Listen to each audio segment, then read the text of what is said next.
neat thing is the chain, it's got a chain stop on it. And then you let off on the deal, it stops, which is kind of neat. It seems how it could have plenty of power for crosscut.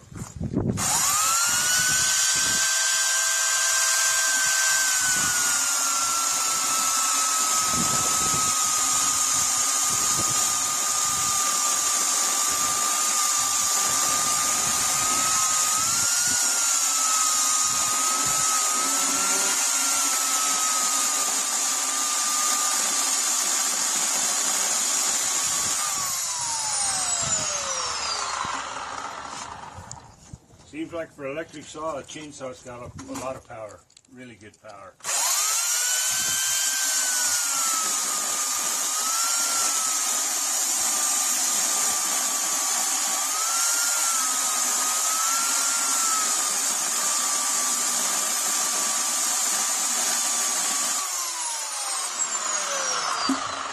It's got better power than the Husqvarna that I've got, electric chainsaw.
Was it easy to assemble?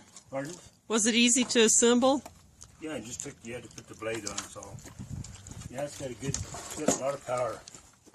Lots of power for electric chainsaw. I could put my wood wizard on it, and it would handle it real easy. The wood wizard's that planer, you know, because, yeah, it's got a lot of power. Nice little saw. How many stars would you give it? Oh, how many stars do you have to give it? Yeah, up to 5. As an electric chainsaw, I'd give it 5 real easy. The motor sticks out here in the way. Husqvarna is all in line, you know. That would eliminate the use of it for, you know, different cuts and stuff. But it make it clumsy, but other than, you know, the motor, anytime the motor, that's where it gets its power though, by having the motor out to the side like that. Oh. But Husqvarna, you know, the motor's right in line, and it's hard to get the power out of it. But no, it's a good little shop, a good little chainsaw for around the shop.